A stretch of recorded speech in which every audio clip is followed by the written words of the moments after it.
Hello, I am Professor Adrian Ryans of IMD, the leading international business school based in Lausanne, Switzerland. Thank you very much for downloading this videocast, which is based on my book, Beating Low-Cost Competition.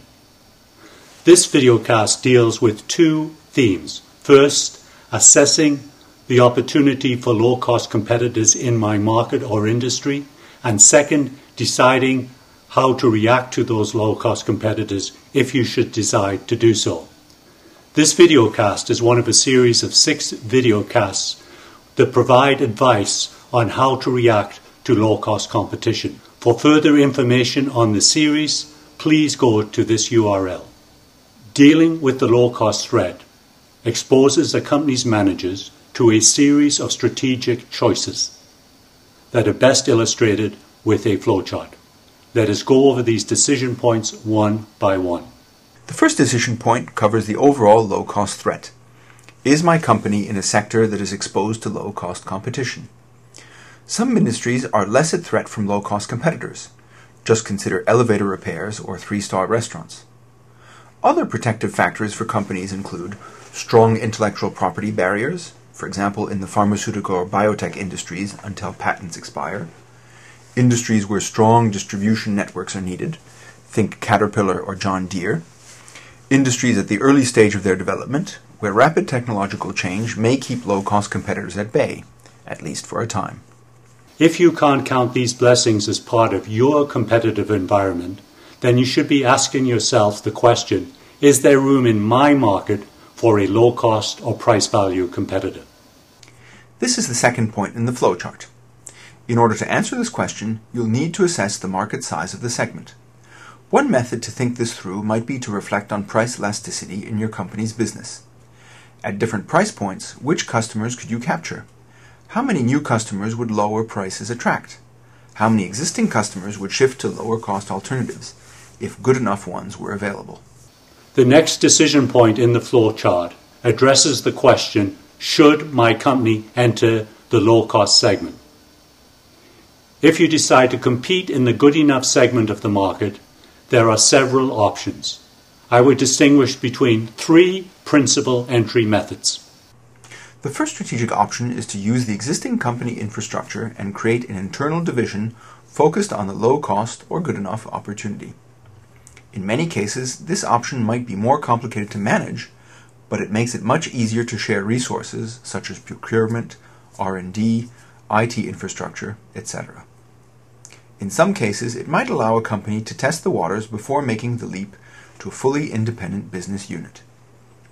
The danger with the internal division approach is that the inherent conflict between the two businesses strangles the low-cost business. The second strategic option is to create a standalone company. Many companies choose this option. Why? Experience shows that low-cost operations need a different mentality to be successful. Also, it may make sense to establish the low-cost business in areas with lower costs, such as China, India, or Central Europe. An external structure also prevents internal turf wars within the premium business. The third option is to acquire an existing low-cost player and develop your low-cost business from this base. This option has the advantage that it gives you a running start, and it may give you a cost structure that would be difficult to achieve in a business built internally. Let us look at 3 companies that each chose a different strategic option. Let us start with Nokia. Nokia was already losing market share in China to Chinese manufacturers producing good enough mobile phones. Nokia did not need much analysis to figure out that there was a substantial market size to be captured at the lower end of the spectrum. It decided to create a unit focusing on entry-level phones, but based much of its activities in China and other developing countries.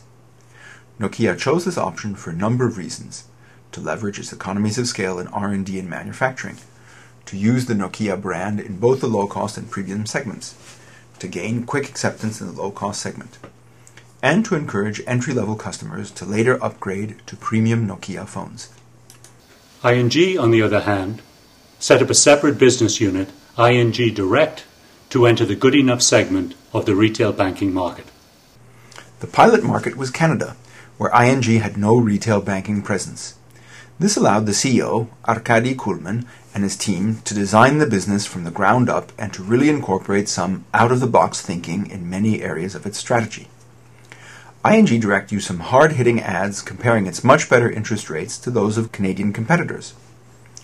Kuhlmann was also willing to fire unprofitable customers. ING Direct was an almost instant success and rapidly rolled out the concept to the US, Australia, and a number of European countries. Lastly, let us look at Danfoss Motion Controls, a leading Danish company producing frequency converters that are used to control the speed of production equipment.